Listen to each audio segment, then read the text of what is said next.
All right, so let's circle back for a minute.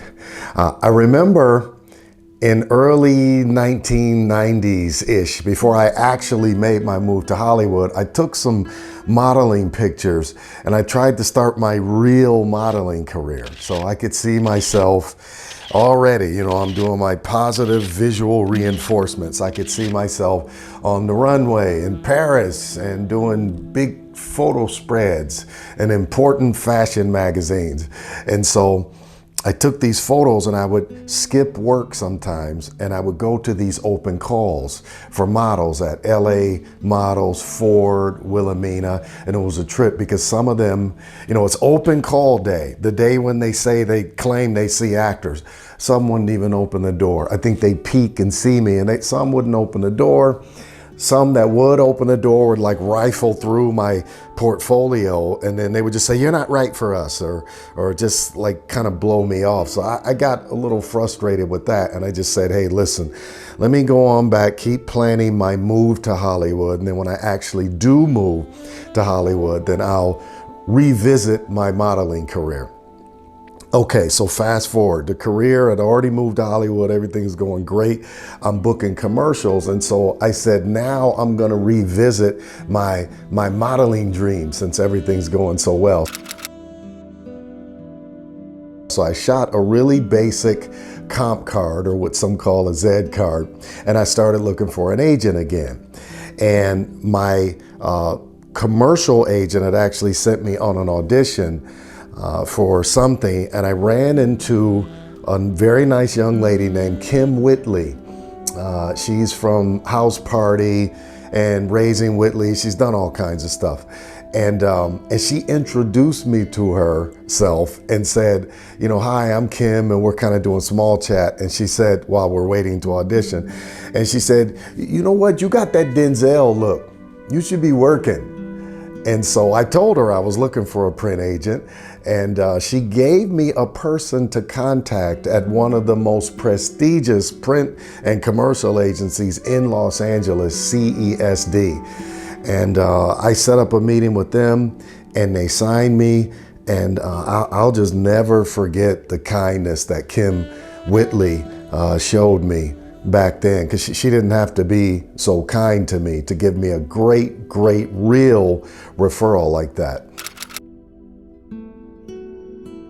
Okay, so auditions didn't come as fast as I wanted at this new print agency, CESD. And I was a bit unrealistic on how fast things should have happened anyway. But I'm like, man, I want to start doing these print auditions. I still want to go to Paris. I still want to be in a magazine. So I started reaching out to companies on my own. And there was a very famous company at the time, a clothing company named International Male. It's the same magazine that actually discovered Shamar Moore before he booked the role on Young and the Restless as Malcolm. And so, people used to tell me, "Man, you look like you'd be an International Male, this magazine has got these hot male guys in it." And I'm like, "Yeah, I heard of the magazine," and I really wanted to be in the magazine. I'm like, I do see myself in this magazine. So I wrote a letter to their headquarters in San Diego.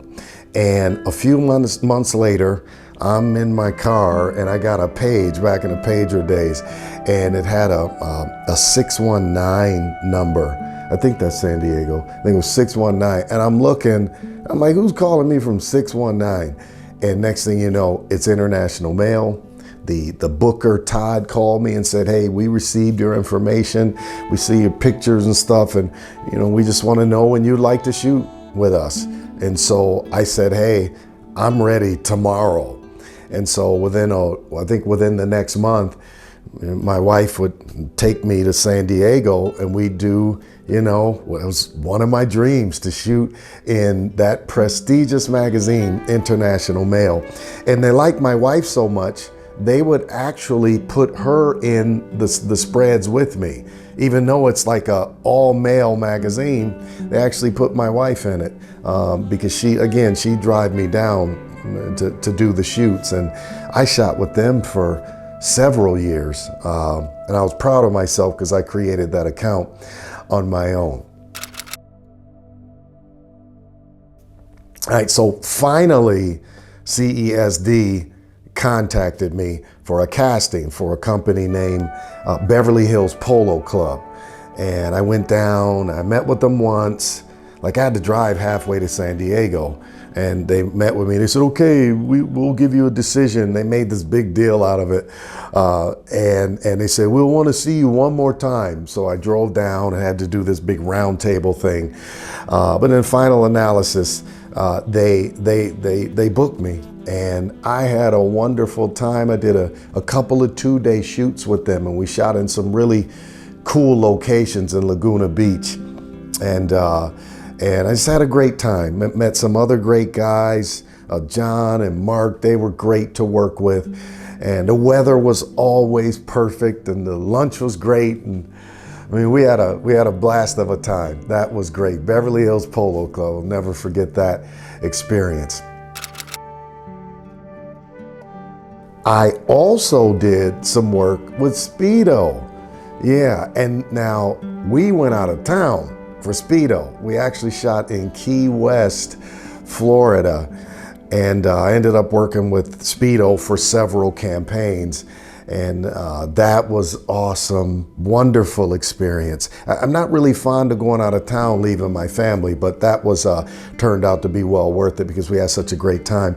Funny thing about that shoot, I almost screwed the thing up because I was supposed to go to a casting and I missed it. Just being lazy. I was like, man, I don't feel like going anywhere, right? I wanted to like stay home with my wife and just chill because that's what we used to do back then. We had more free time on our hands.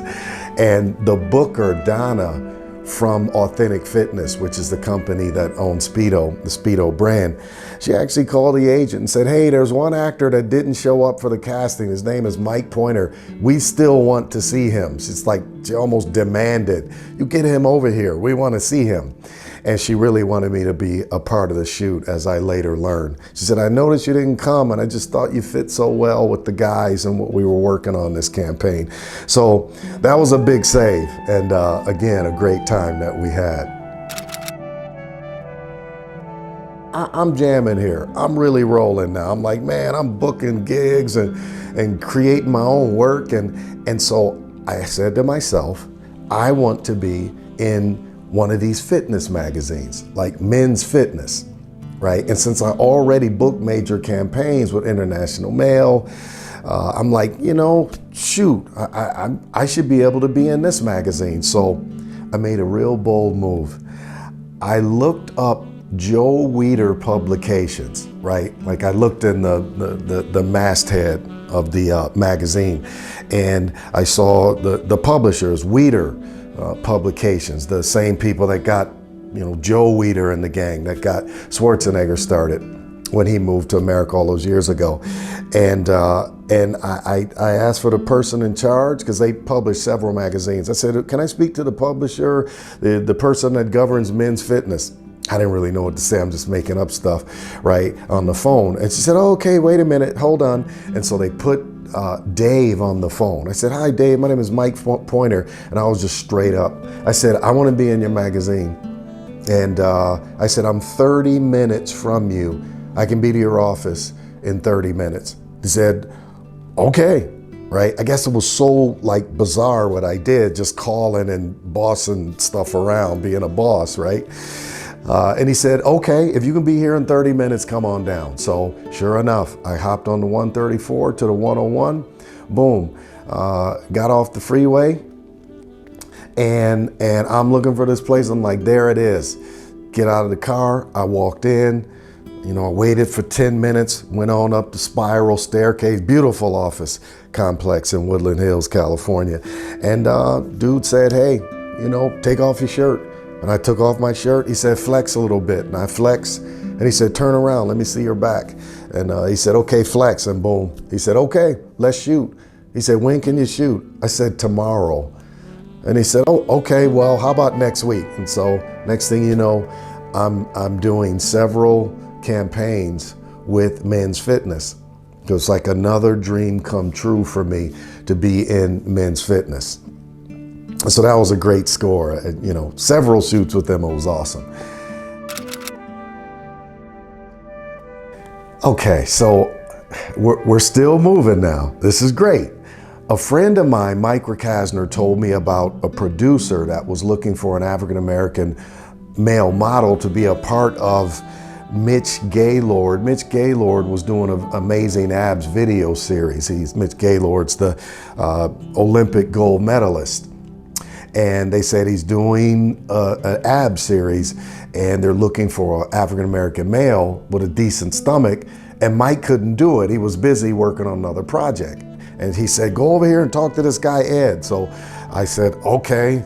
And he said, he's on Highland. So next thing you know, 20 minutes later, I drove over. I didn't make no appointment. I just knocked on the door. I said, hi, I'm Mike Pointer. Mike Kasner told me you're looking for a guy like me. And Ed was like, come on in. And so he said, take off your shirt. Let me see your stomach, flex a little bit. He said, boom, we start shooting next week.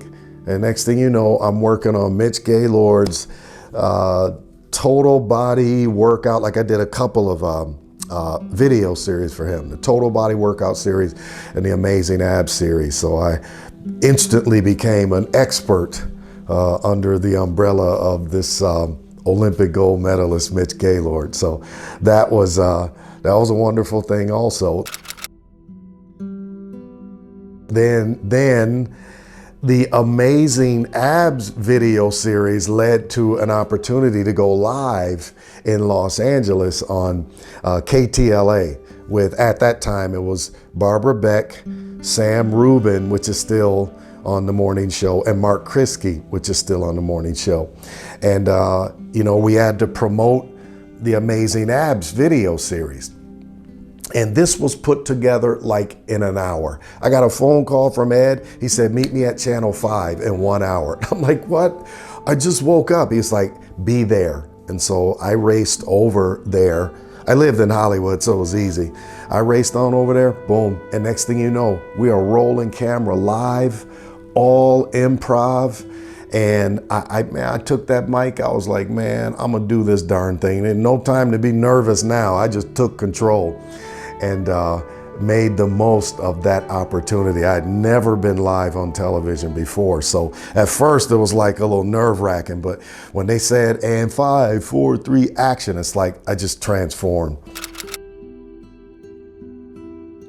Out of that now, I was also invited to join, it's like a fitness group of guys called the Dream Team. One lady called us aerobics Chippendale models, or some little name she called us. But the Dream Team, we made workout videos and calendars and made national TV appearances. Now short pull and release. Just lift up and breathe down.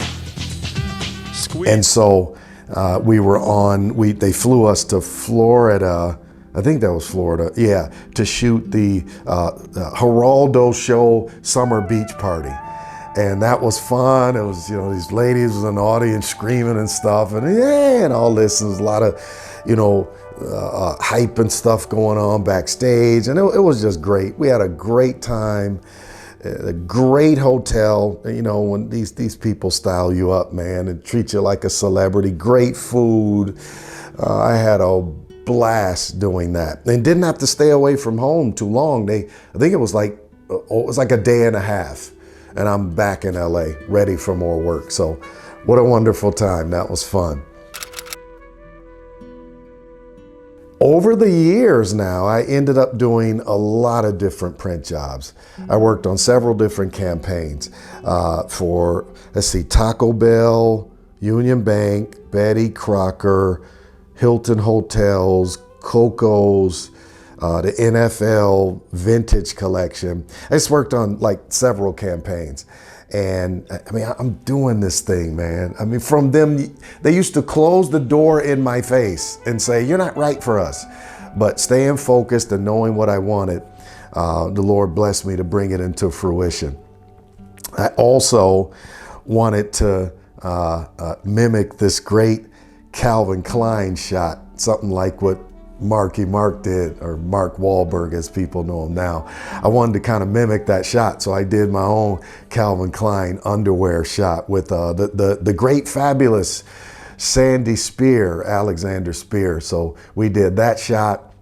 Bo Jackson had done this like legendary shot with a baseball bat and some other football gear on. And that was on billboards everywhere, all over Los Angeles. And I was like, man, I like that shot. On my way to the gym, I'd see it. I was like, man, I want to try something like that. So I ended up doing my own type of baseball, basketball, football shot. And I kind of became, in that time, especially amongst my peers, kind of sort of a legend for that, because other guys started copying the shot. Some would even show me, man, that shot is great, here's mine. I'd be like, great, go for it, right? But I was pretty proud of putting that shot together with Alexander Spear.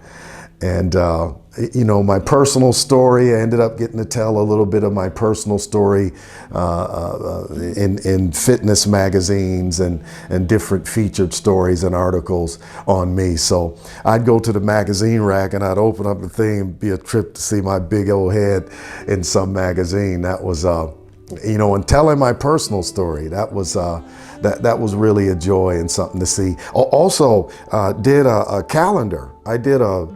I was a pinup boy for a minute.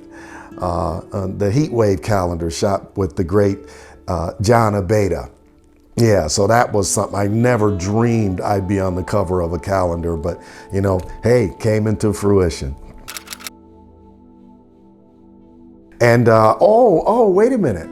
I also did end up becoming a runway model. Not on the runway in Milan or Paris, but on the very famous soap opera, The Bold and the Beautiful. I mean, it was better than being on a runway in Paris because I was on, or in Milan, because I was actually on a TV show, a national TV show that was very, very popular at the time. And I was modeling the Forrester men's collection. So those were some great times. So I did end up making it to the runway after all. So I'm booking commercials, my print career is going well, and somebody came up to me one day, I forget where I was, and they also said, man, you got that Denzel look.